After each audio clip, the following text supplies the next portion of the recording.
seriously popular. Welcome to Alas, Vine and Hitchens. I am Sarah Vine. She is Sarah Vine, and I am Peter Hitchens. And this week, Peter is wondering if health and safety has actually gone mad as the recent bout of blustery weather closed parks. And I will be asking, is anti-Semitism the new trans? Join us after the break.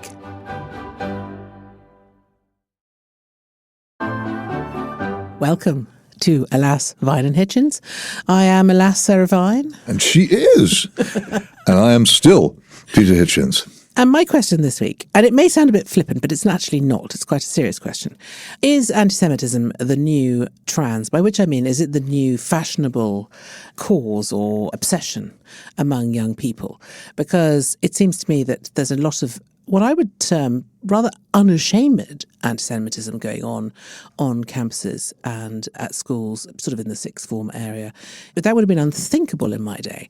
And I was quite struck this week by the fact that Greta Thunberg, whose flotilla was kidnapped or sequestered by the Intercepted, Israeli... I think. Intercepted, that's it, yes. And she apparently got very upset because she didn't have the right sandwich or something. Anyway, she posted a thing on the internet, quite rightly pointing out how awful the situation is in Gaza. But unfortunately, one of the pictures she used was actually a picture of an Israeli hostage in the tunnels.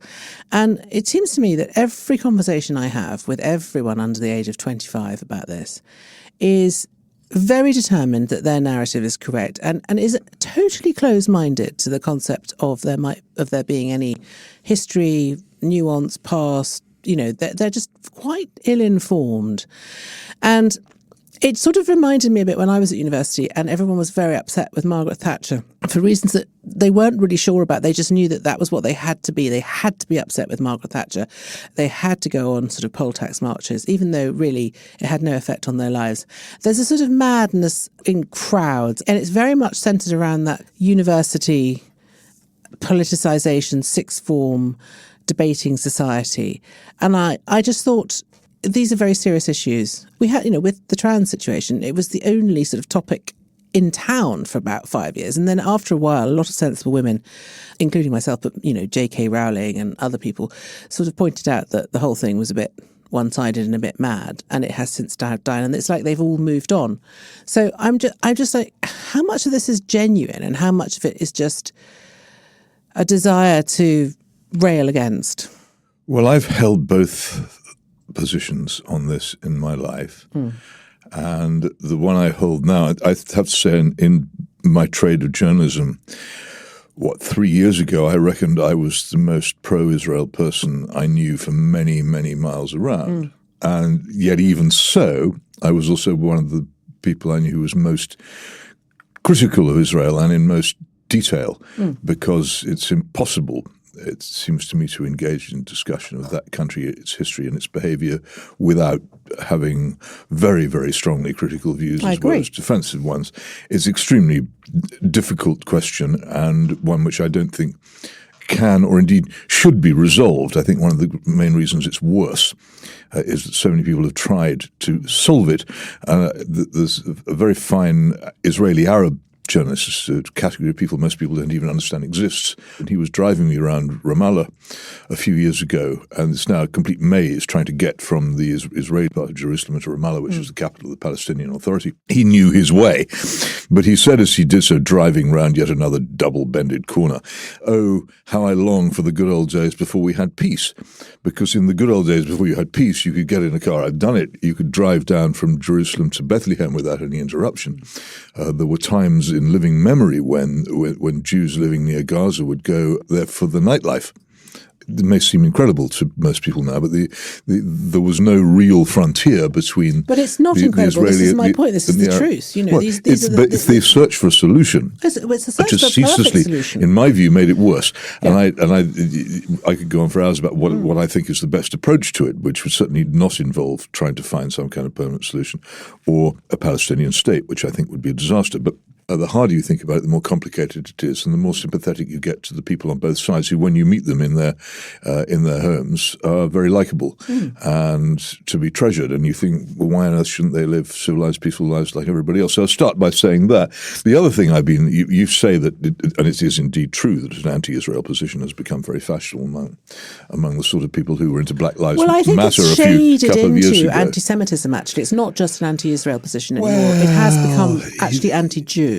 But yes, sorry, I didn't. There's a thing here. You can test people. There are several major countries in the modern world which exist because, not within living memory, but within clear historical memory, they drove other people from their land. Israel is but one of them. The other most notable one is the United States, whose ethnic cleansing of the Native Americans remains, if you look into it, one of the most shocking events in human history. And the other, of course, Australia, where, particularly in Tasmania, the behaviour of us towards the indigenous people was completely unforgivable. But what you find is people get uniquely exercised about this horror in Israel. And you have to wonder why it is. Is it just because they don't know about the Native Americans or Australia, or is it because actually they have an opinion which they wish to dress up as something else? And it varies. There are people who genuinely don't know much and who just fall in, but there are other people who I think do have what you might call an anti-Semitic or as I would, an expression I've tried to popularize and failed, Judophobic streak, and who find that a convenient way of expressing it. Well, I think what you said earlier about it, sort of following on from the whole Black Lives Matter thing, is it is quite interesting. That's really why I raised the question. Yeah, Matthew Schmitz has a very interesting essay in the current issue of online magazine called Compact, in which he makes this point that it has become, in the USA, a sort of new Black Lives Matter. I think it's quite astute observation. Yes, I mean, I think I chose trans because I think I felt that the trans issue was more live in the UK, perhaps, than Black Lives Matter. But I think they're the same thing, basically. They're very polarising issues. And they're frenzies. And they're things that people get into. They tumble into it, and only later on do they wonder what it is they've got themselves into. Exactly. And I do think that in general, in the wider world, we have to be kind of aware of this, that there is a form of madness going on here. Yes. And people are becoming hysterical about it. And there was the footage of that girl taking down the yellow ribbons in North London. And, I don't understand how someone could get to that point where you're just, the yellow ribbons just represent people who have been kidnapped. Well, you've never been a fanatic, so you don't. I have been, I do. Yeah, okay, so please tell me more. Oh, it's a passion. You think that you're so right. Okay. That whatever the other side says is to be wrong. Discounted and wrong and has to be countered. This is the real danger of all utopian politics. Once you consider that you are right, then the other side are not just wrong, they're bad. But what do you think is the best way of dealing with fanatics in this way? Having been one yourself. Reason. You have to stand by reason. When other people are abandoning it, that's precisely the moment at which it becomes most important. You just keep repeating it endlessly. I'm very happy to meet these people where they are. I understand why people get angry about Israel, and I absolutely understand why they get angry about Benjamin Netanyahu's behavior in Gaza, which I think is actually indefensible on his own grounds. Again, I'm one of the few people who's actually been to Gaza and met people there, and I would imagine if I went there now, I wouldn't recognize anything because it's all been pulverized. I think this is a very strong Christian principle in my view. I think that the bombardment of areas occupied by civilians is straightforwardly, unequivocally wrong. And civilized nations should not do it. It should be specifically against international law. We shouldn't have done it in the 39-45 war, and Israel shouldn't be doing it now. And there are lots of other people who shouldn't do it either, but those are the ones which are right. So they have a case there. But on the other hand, if they say, well, it's genocide, I say, well, that's another question.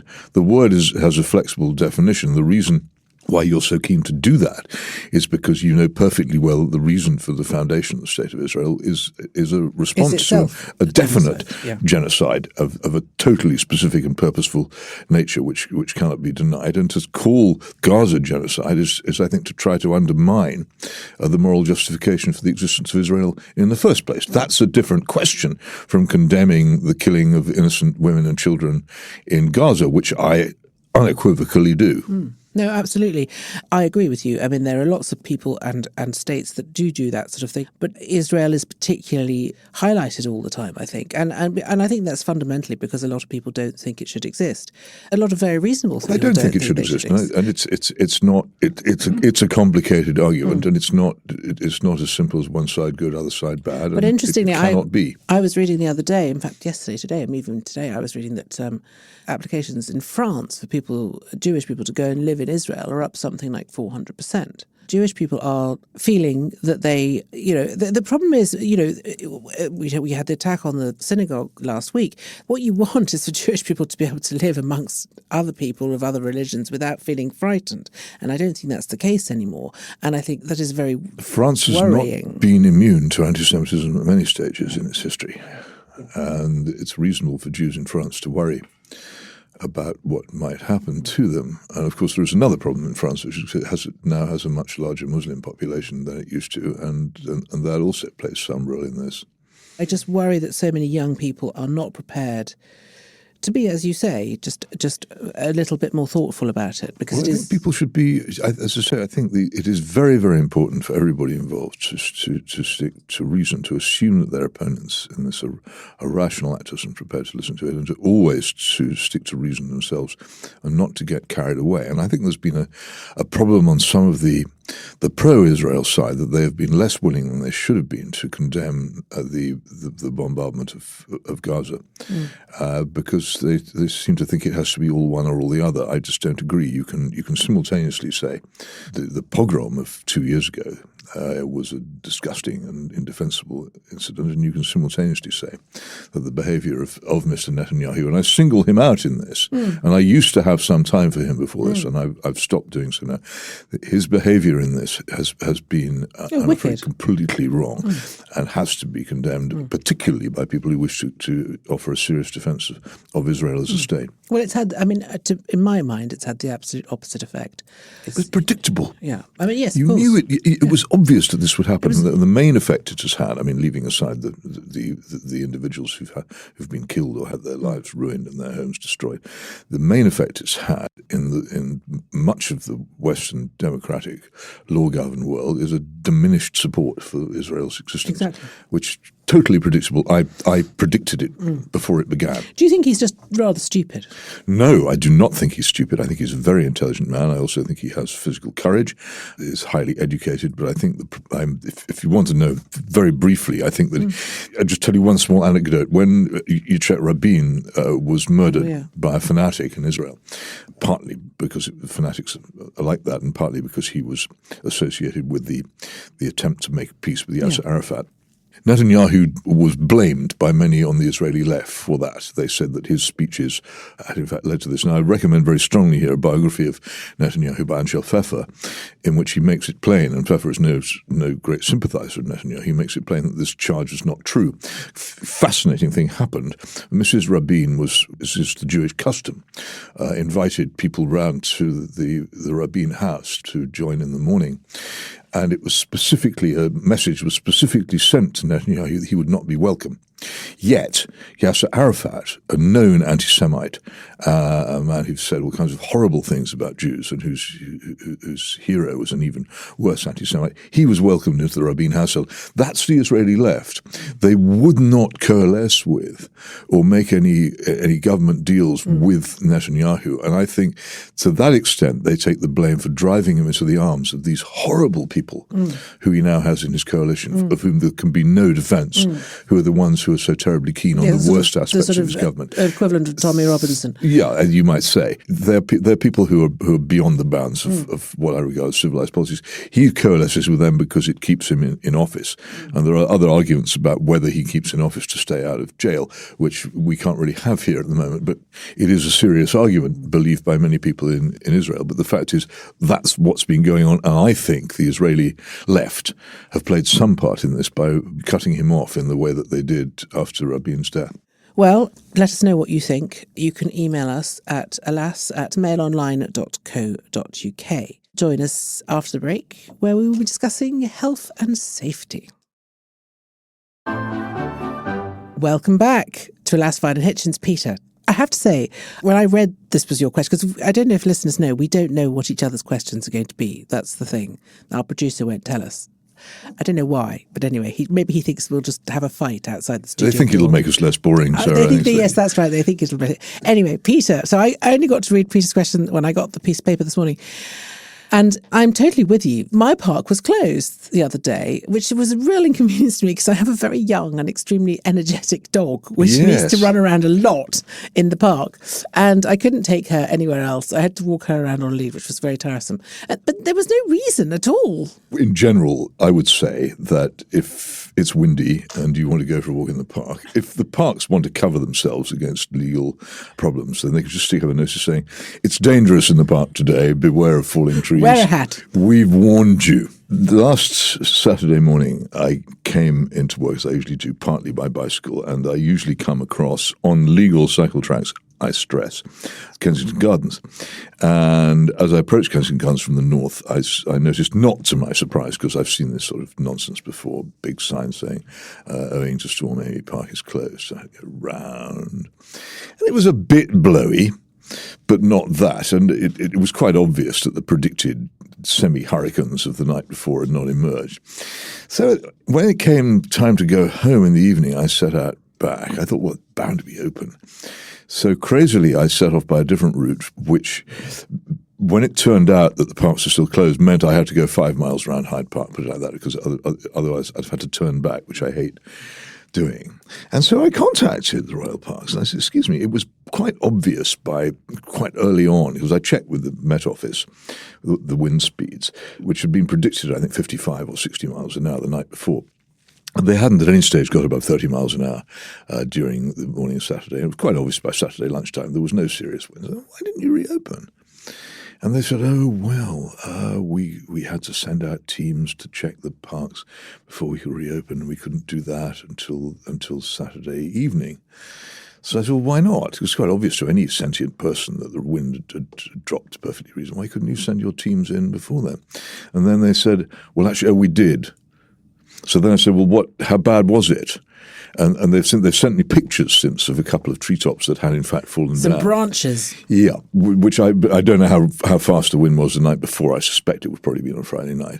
But I said, well, if it was safe enough to send your teams in to check, why didn't you open the parks? To which I'm still waiting the answer. Well, they're probably highly trained. The truth, yeah, they are. Teams will be highly trained to detect wind. It doesn't matter. It's an absurdity. We need to be free. Somebody once said to me as I was boiling with rage. I don't fly anymore.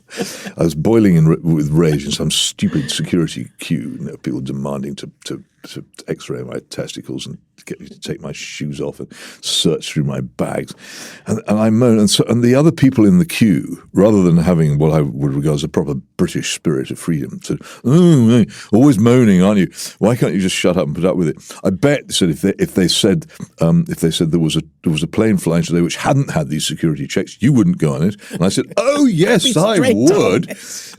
I most certainly would go on it, and I'd be there long before you were too." I always become apoplectic with rage at airports because whenever I go through the security beeper thing, it always beeps. And the reason it beeps is because I'm a woman who wears a bra. Yes. And bras contain metal. I know, it's astounding, isn't it? It's astounding. This has not been discovered by the security authorities authorities yet. No one has ever yet. discovered this. And every single time I go through, it beeps. And every single time it's because of my bra. And every single time I have to put up with some woman feeling my breasts, which quite honestly I do not want, and really makes me very, very angry. I think it was because I was once accosted in a swimming pool in Islington by a lesbian lady who I think was attracted to me, and she was a little bit inappropriate. And I think ever since then I've been quite triggered by women I can imagine. attempting to examine my intimate parts. But it really annoys me, and I just don't understand why they can't just accept that women wear bras. It's also quite simple, isn't it? 9/11 will never happen again, provided they continue the very simple policy. You know what it is? If someone knocks on the flight deck door, don't open it. Don't open it. That's all you need to do. That's all you need to do. Yeah. But we have to go through this every single step. But do you know health and safety originates? I don't. But I'm Margaret Hilda Thatcher Okay. and John Major together, hoping to get rid of legal aid. They introduced ambulance chasing solicitors into this country. Did they? Yes, it was Thatcher began it in 1990, but the legislation was in two parts, and Major finished it. Huge opposition. I didn't know that. No one most knew people. it. I keep trying to say hardly anybody knows it, but it was them. And when you bring in ambulance chasing lawyers, you get ambulance chasing lawyers, and that means that the health service has to spend fortunes on these people. And every single business is now pestered constantly by insurance companies who are terrified they're going to have to pay out on insurance if those companies aren't ludicrously oversensitive. Yes. And I said to the Royal Parks people, said, if you're really worried about the safety of the people in the Royal Parks, then you would ban electric bikes, which whiz through them at immensely high speeds, Well, often don't. ridden by 12-year-old Actually, children. And they're bound. I bet they are actually hurting people, but they are. They but don't do anything about it. The Lime bikes, which I occasionally use, I know you disagree. Which you should not. They actually have an enforced slowdown when you go through a park. A little red tortoise comes up on the screen. Oh, how sweet. But and it says, we're now making you travel really slowly. I don't know which part that is in, but there are plenty of non-Lime bikes, I have to say, what the Dutch call fat bikes, which go much faster than that. Yes, no, they do. They shouldn't do. But also quite a lot of the slime bikes are ridden by children well below the age of 14. Well, yes, and if they're clicking, you know that they haven't actually paid for them. Well, there is so that too. I think in some cases their irresponsible parents have paid for them. Yeah, quite. But it's if they were really worried about safety, but it's not. What they're worried about is being sued. Yeah, no, absolutely, and it's I had no idea that Thatcher brought that in, and that's a terrible thing to have done, quite honestly. I agree with you. But she should. I would have marched against that if I'd known. We're entering a phase of Thatcher worship. Did you see her dresses were on display? Yes, so that's because it's the 100th anniversary of her birthday. She'd be 100 this week. A lot more of that. Yes, and it's Thatcherolatry, and I think the time has come to start puncturing that particular bubble. Yeah, I mean, I think the sort of, it's funny, isn't it? Because I mean, I remember her just being really reviled when I was a younger person. I mean, I was living in Islington when she was defenestrated and thrown out of office, and I remember going into Oddbins and buying the last bottle of champagne in there because they had all sold out because everyone was so happy. Why were you buying a bottle of champagne the day Margaret Thatcher was defenestrated? I can't remember. I can't remember. Be truthful. Well, I mean, maybe you weren't the woman you are now. What? I wasn't the woman I am now. Celebrating. No, I mean, you were celebrating. Go on. I think perhaps my flatmate was celebrating because he was. So you're buying champagne. He was very, very, very. I was only buying the champagne for a friend, Your Honour. Yes, exactly. I wasn't going to inhale it myself. Yeah. Or maybe I was in there buying a bottle of wine, and the man said, "We've just sold the last bottle of champagne." Now, I don't know. Anyway, the point is that the Oddbins in Islington had sold out of champagne. I mean, so it wasn't. There's only one way to find out if you've sold out of things, isn't there? What, to ask for it, and be told they haven't got any more. But yeah, they were. I mean, I understand that she was in many ways a very admirable woman, but I mean this as you say, this kind of worship of she her was in many ways an admirable woman, but she was a terrible prime minister. And I do think that the Conservative Party do idolise her a little bit too much. Well, I think Mrs. Badenoch for some time actually dressed up as her, I thought, in a rather worrying way, which she now seems to have abandoned. No, but she just wore a blue suit. She was wearing a white outfit today. Yes, was she? I haven't seen. I didn't actually. Unless my computer was on the blink. Possibly. Should we do some questions? Yeah. Okay, this is a really good one. Dear Sarah, Peter, do you have any advice on navigating political discussions with family members who are very much on the left and who have emotional rather than rational responses? Is it even worth trying to debate anything political at all? Politics should not affect personal relationships, but I fear it does quite often. Thank you, Sebastian. Well, Sebastian, I have to say, I have quite a lot of experience of politics destroying personal relationships. I mean... It's a lovely piece of understatement. Peter, why don't you answer this question? Well, my advice, just don't do it. Just simply do not do it. It is a complete waste of time arguing about major issues with close relatives. Yeah. It won't be about politics. It will only appear to be about politics. It's a waste of time. Talk about the weather. Talk about anything, or don't go. But don't, whatever you do, it's utterly unproductive and will lead to nothing. But I agree. energy. I mean, but also because it's all when it's personal, when it's relatives, when it's very close relatives, particularly siblings, I find cannot have any rational discussion about anything because they're just siblings. And the only time I've ever hit anyone in my entire life was when my brother and I were having a conversation about politics, and he accused me of, I can't remember, I think he said I was a fascist, something or other, and I hit him with original. And I hit him in the face with my car keys. Sarah. I know, I was so angry. At least it wasn't a champagne bottle. Stormed out of the restaurant where I was having lunch with my parents and my brother. So that's the only time I've ever tried to have a rational conversation about politics with a sibling. Have you spoken since? I think you have to. Yes. I think you have to, Sebastian. I think you have to agree to disagree. That would be my. Well, I'd like to think that I could have had many perfectly rational discussions about politics with my late brother, but he was a great one for. Did he ever hit you with some car freezing keys? people out? He thought that I had spoken wrongly, he refused to speak to me for several years. Yes, well, that's yes. Well, that might have been a relief for you. No, it wasn't. It was dispiriting and distressing. But he eventually gave it up. But he took it that seriously, and he could get fantastically. I mean, I have a temper which I try to keep under control. He could have fantastic rages about being disagreed with. Yes. Well, also your brother did like he liked the old substance, didn't he? Oh, which does tend to make one more toxic. My belief is that may have. I'm not wholly substance free myself. Well, there's all those custard creams under the desk that the listeners can't see. We're keeping quiet about the custard creams, yes, and their wild stimulant effect. He likes the ones with the particularly thick filling. Well, yes, made by that well-known retailer. Yes. Well, thank you, Sebastian. Not just custard creams. They are not just custard creams. They are Peter's custard creams, crucially.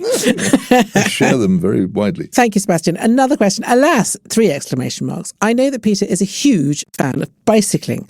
Sadly, the BBC reported this week that the British Transport Police will cease investigating the theft of bicycles from train stations when the bicycle has been in situ for more than 2 hours. That's just idiotic because presumably if you're parking your bicycle at a train station, it's because you're catching a train somewhere. So the idea that you would get to your destination and back within 2 hours is silly. The flaw in this story for me is that anybody ever imagined the British Transport Police paid the slightest attention to the stealing of bicycles in the first place. I had no idea.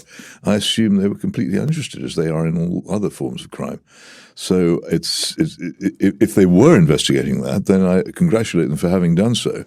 But I am surprised.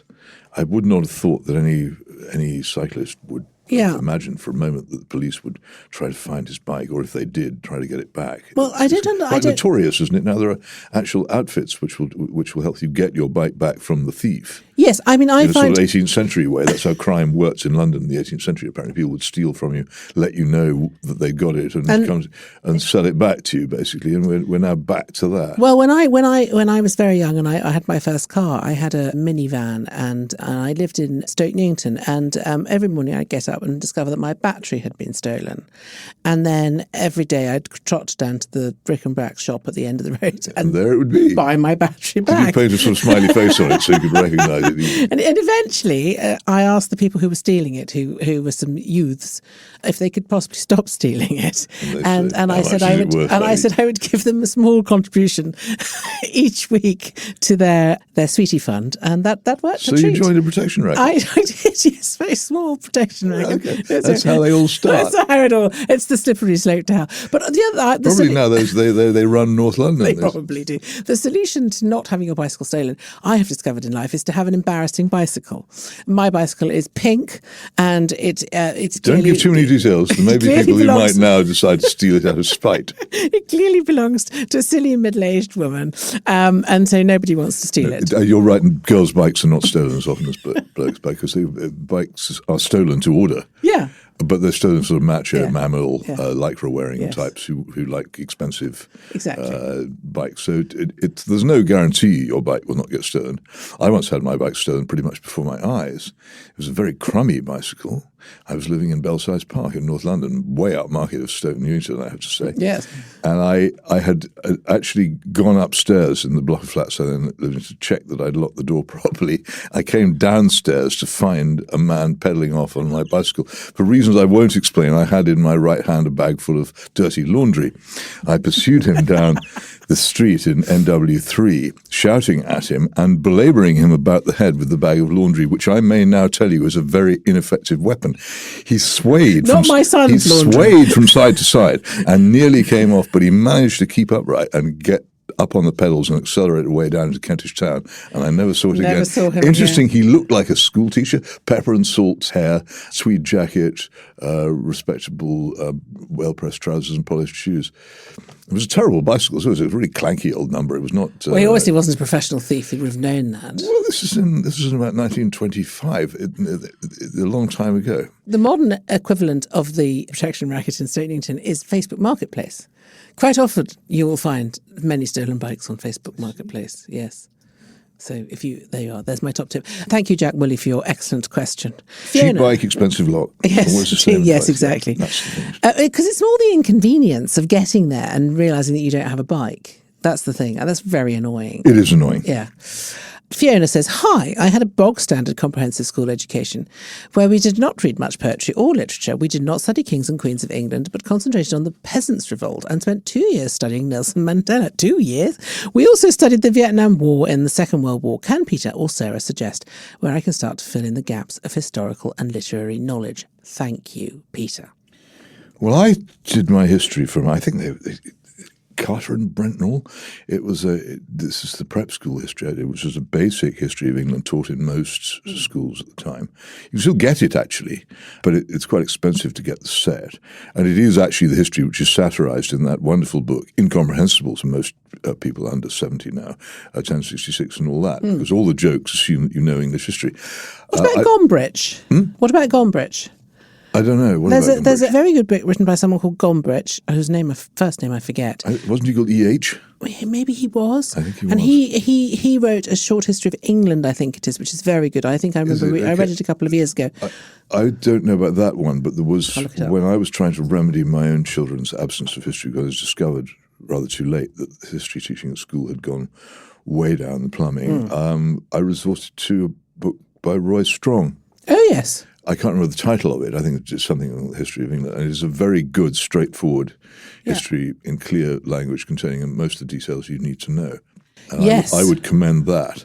Ernst Hans Joseph Gombrich. CEH. And he I think he died in November 2001. I think he is a person of the past, yes. Yes, and he wrote a series of sort of little histories, as it were. History of art, history of England, history of Britain.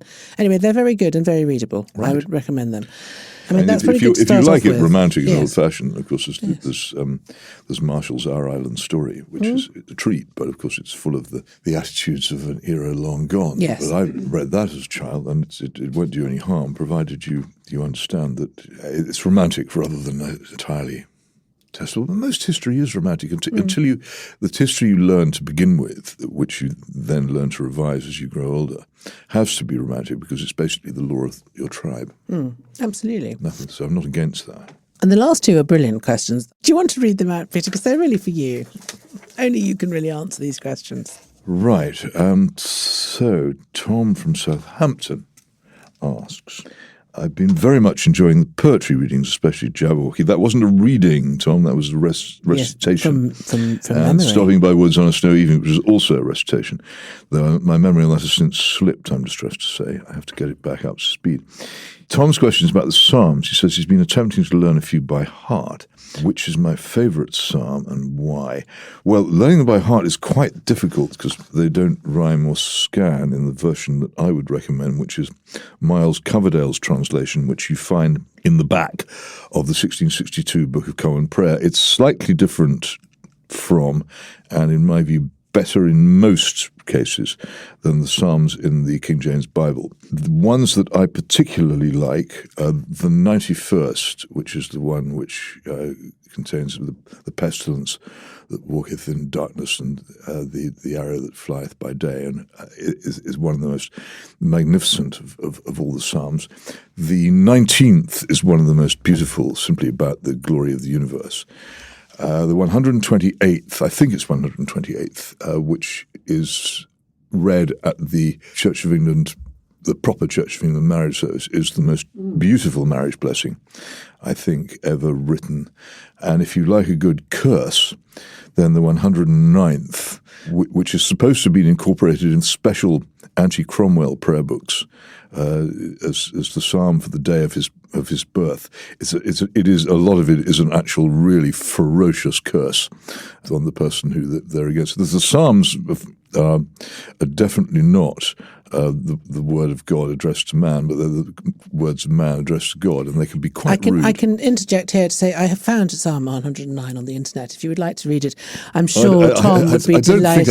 I don't think I should read it because somebody might shrivel up and die. If you want me to read from one, find 128. You want 128? Yeah, 128 is okay, one I'm be just happier going. to read. I'm on BibleGateway.com. I don't know if that's a good thing to be on, but anyway. Okay, 120. Blessed is everyone that feareth the Lord, that walketh in his ways.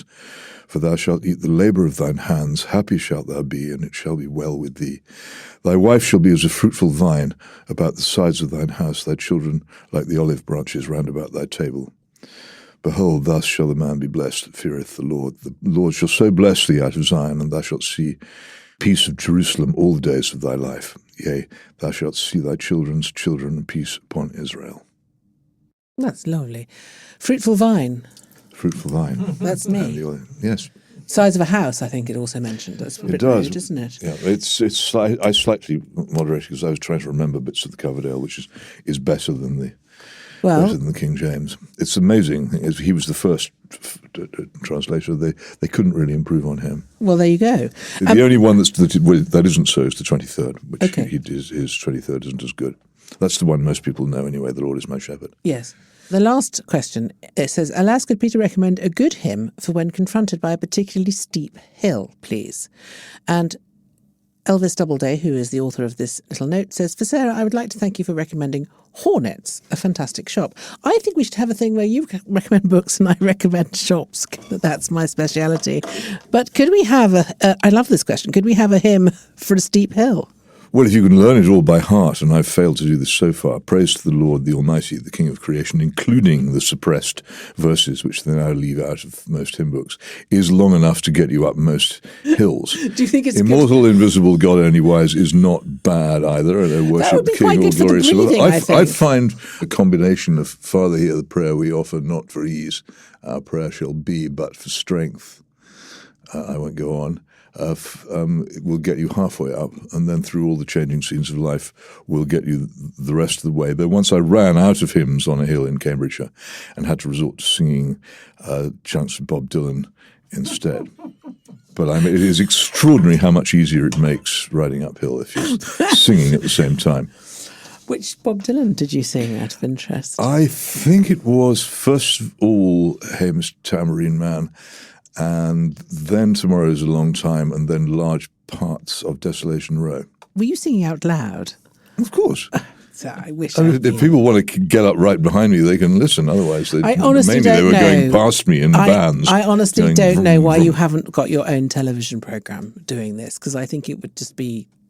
What, singing? Well, that's because you've never heard me. That's because you've never heard me sing. Peter Hitchens' cycling tours of Britain would just be. I think it would be a. It was a fantastic hill because one of those hills where at the end of it you get as a reward a view. I thought you were going to say custard cream. It was at the lovely time of day where the sun was just Yes. shining on all the buildings of Cambridge from about 5 miles off. It was ravishingly lovely. Yes, So very I good. thought it had all been worthwhile. So, if you would like to get in touch, you can email us alas@mailonline.co.uk. You can leave a comment on Spotify, or you can send us a voice note on WhatsApp 07796. No singing, though. No singing there. Well, I mean, if you're a good singer, you can sing. I can't sing. A lot of people think that they're Yes. good singers, and they, alas. People cry if I sing. 07796 657 512. And please start your message with the word alas. Thank you for listening.